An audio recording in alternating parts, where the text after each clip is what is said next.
Hey, if you guys are thinking about vending your first Pokemon card show, this video's for you. I'm gonna share the real tips I wish I knew before my first table.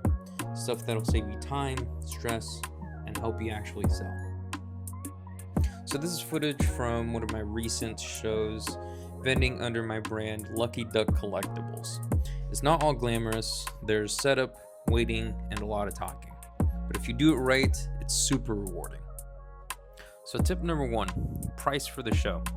Pricing can be a little bit tricky sometimes. I personally use online websites like TCG Player or even eBay. I kind of used both to find the perfect price that I want to sell at.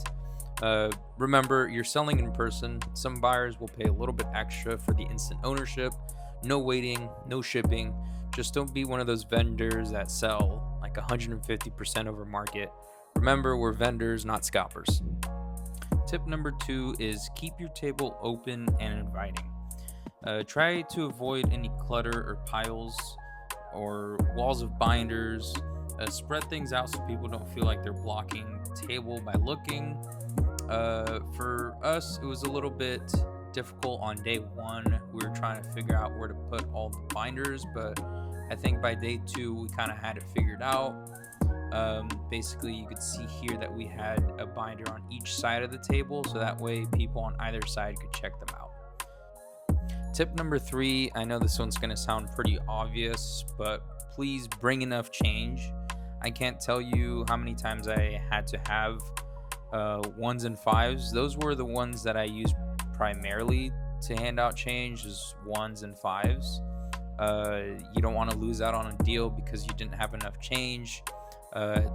Having enough ensures that your deals run smoothly and that the customer is happy. And tip number four is to don't be afraid to say no to offers.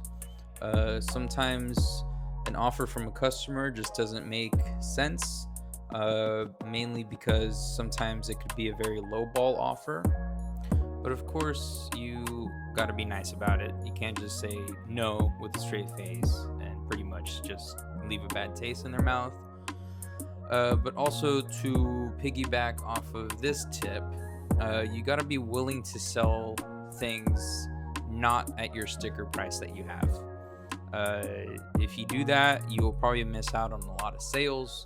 So be willing to have some sort of leeway. Obviously, I'm not saying be giving deals left and right, accept lowball offer. No, nothing like that. I just mean that if someone is asking for $5 off on like a $100 card, and that's not gonna be detrimental to you, I don't see why you wouldn't do that. Or even $10. Really, you're the only one that's gonna know if it makes sense to you or not.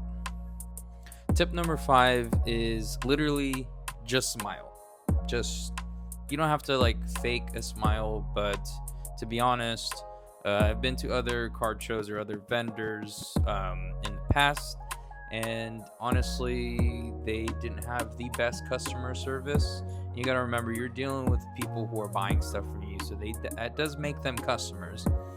But with those vendors, it kind of just felt like it was a business. Like they're just there to make money, and then that's it.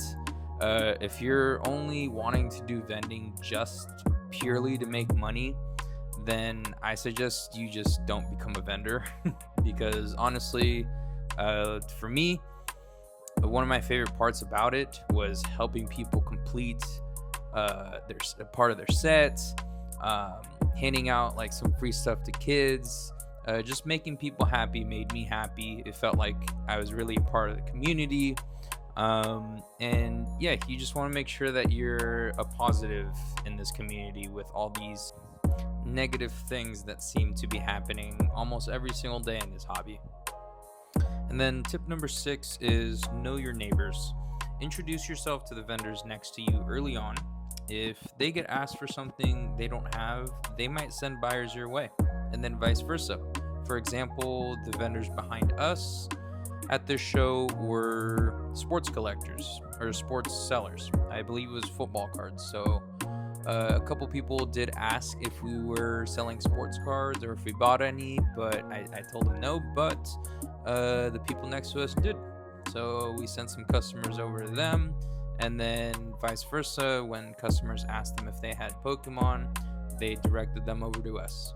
So it's a great way to like build relationships. And believe me, in this hobby, it really is who you know. Then tip number 7 is quick cash outs. Near the end of the day, if someone wants to buy a big chunk of your stock, have a bottom line ready. Sometimes moving half of your product or your inventory for a fair price beats packing it all back home. We had someone come up to us at the beginning of the show who offered to buy all of our smaller cards at the end of the show if we had any left. That person actually didn't end up coming back, which was kind of funny, but I was kind of happy because, to be honest, the majority of our sales were those smaller cards, and they did bring people over, and it was just very nice to have cards that people were actually looking for. And one last bonus tip is just to be patient and have fun. Shows can be slow at times, but don't get discouraged. Just smile, talk to people, and enjoy the community. The energy keeps buyers coming back. So yeah, that's my top tips for first-time Pokemon vendors. Keep in mind, I've only done less than a handful of shows so far, so I'm still learning. Hopefully you guys are willing to learn with me along the way. If you want more card show videos, POVs, hit follow and drop a comment if you have any questions. Thank you, bye.